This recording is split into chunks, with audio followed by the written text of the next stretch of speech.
You've been told it's impossible to build muscle and burn fat at the same time, that you have to bulk first, then cut later. But here's the truth. If you train smart, eat right, and manage recovery, you can do both.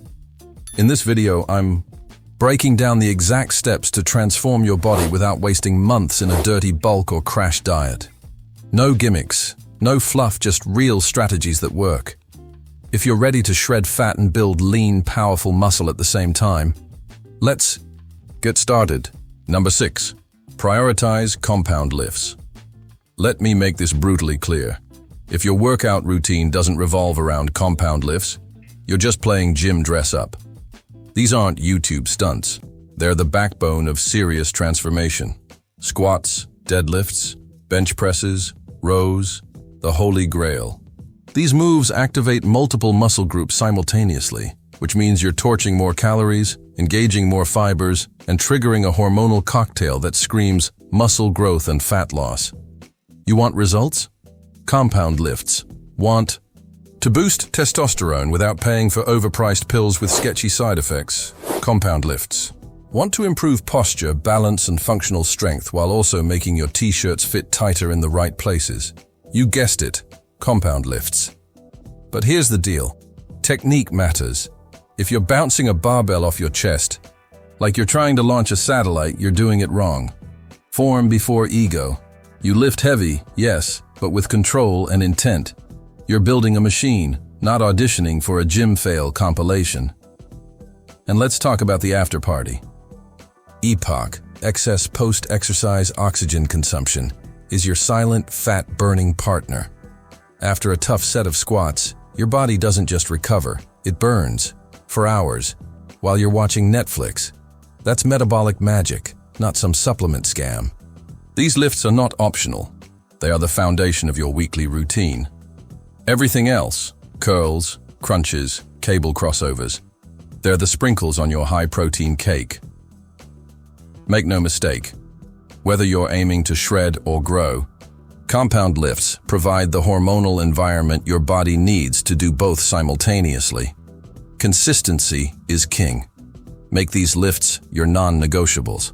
Lock them into your split. Track your progress. Load up gradually. Respect the process.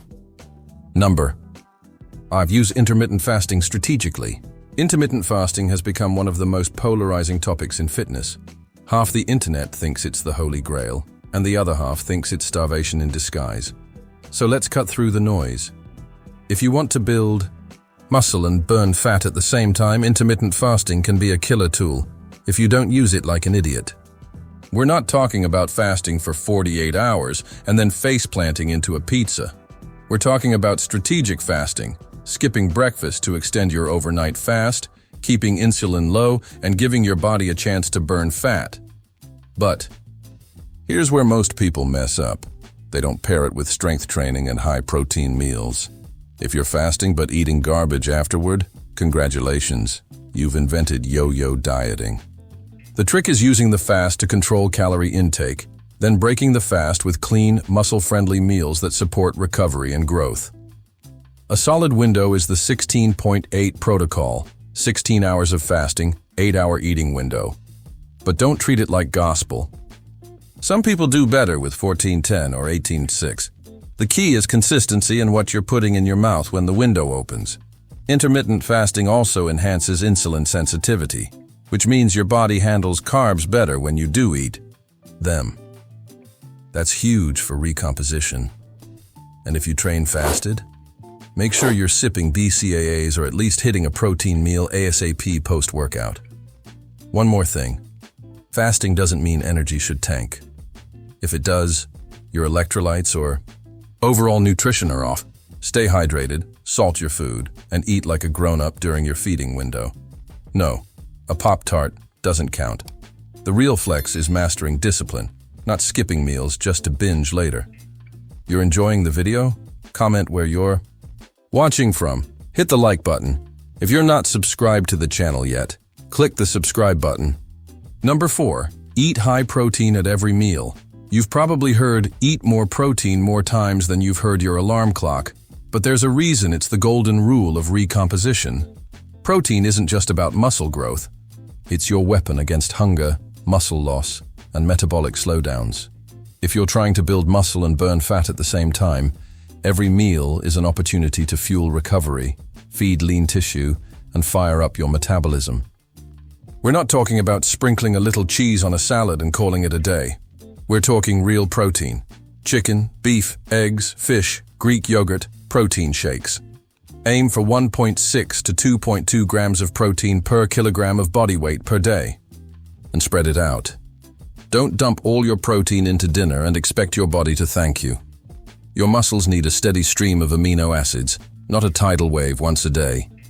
And let's be honest, protein also keeps you sane. High protein.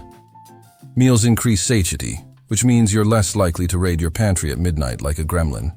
Plus, protein has a high thermic effect of food, TEF, which means your body burns more calories just digesting it compared to carbs or fat.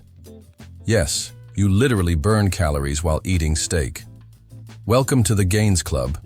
Here's where people mess up. They either underestimate how much protein they need, or they think loading up post-workout is enough. It's not. Consistency throughout the day is what builds muscle and preserves it when you're in a slight deficit. Number 3. Train. With intensity, not just volume. Look, if you're in the gym going through the motions like it's a slow dance, you're not building muscle or burning fat, you're just wasting time. Training with intensity means treating each set like it matters, because guess what? It does. High volume with weak effort is like revving your car engine in neutral. Sounds impressive, gets you nowhere. Intensity means challenging yourself with progressively heavier weights, tighter rest periods, and a mindset that says, I'm here to dominate, not coast. It means pushing close to failure, not bailing out 5 reps early because your playlist hit a slow song. You should leave the gym knowing you gave it your all, not wondering if you could have gone harder.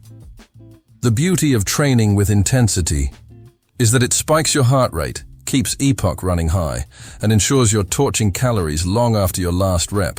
That's fat burn while you're binging Netflix later. That's efficiency. And that's how you get leaner and stronger at the same damn time. Here's a dose of hard truth. You don't need to spend 90 minutes doing 10 exercises with 5 sets each.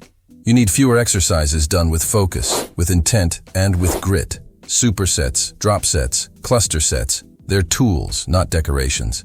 Use them when needed, but don't let them become crutches for bad programming. And intensity doesn't mean being reckless.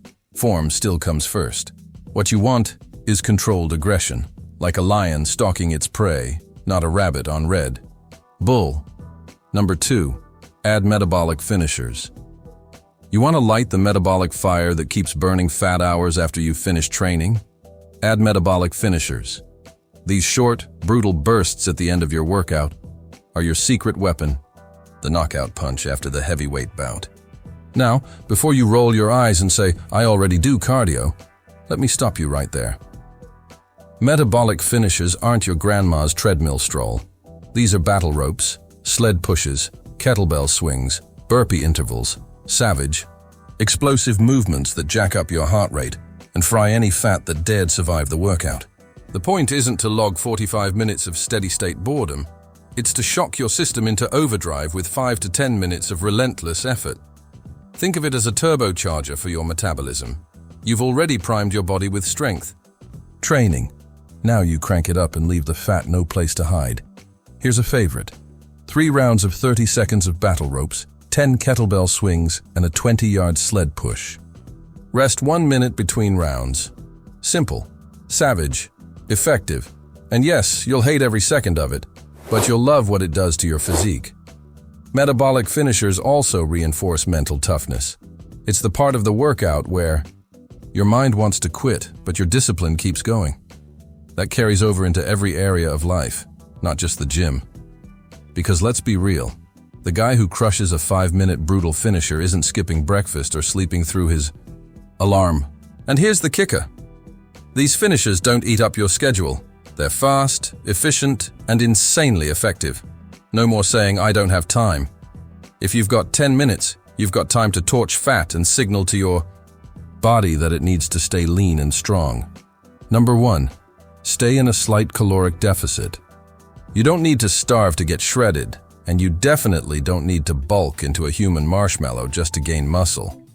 If you want to build muscle and burn fat at the same time, it starts with a slight caloric deficit, not a starvation plan, not a cleanse. Just enough to force your body to tap into fat stores without eating into your hard-earned muscle. We're talking a 10 to 20% deficit below your maintenance level. That's it. No need to go keto crazy or ditch carbs like they insulted your mother. Carbs fuel your workouts, and if you're lifting heavy and training smart, you need them. The trick is managing portions, not demonizing food groups like some diet cult leader. Here's where it gets real. If you drop your calories too low, your body starts panicking. It doesn't know you're trying to look good on the beach. It thinks you're stuck in the wilderness with nothing but your ego and a granola bar. So what does it do? It clings to fat and burns muscle. That's the exact opposite of what you want. Instead, be strategic. Eat enough protein. We're talking 1.6 to 2.2 grams per kilogram of body weight. That keeps your muscles fed and tells your body, hey, this tissue's important. Don't touch it. Combine that with resistance training and smart recovery, and your body will hold onto muscle while burning fat for fuel. Here's the sneaky part nobody tells you. Your deficit doesn't have to come just from diet. Training more efficiently, lifting with intensity, adding finishers, staying active outside the gym helps create that deficit without making you feel like you're on a prison diet of spinach and sadness. And for the love of gains, stop obsessing over the scale. You might stay the same weight while recomposing your body, losing fat and gaining muscle at the same time. You liked the video? Leave your comment, hit the like button. If you're not subscribed to the channel yet, click the subscribe button and I'll see you in the next video.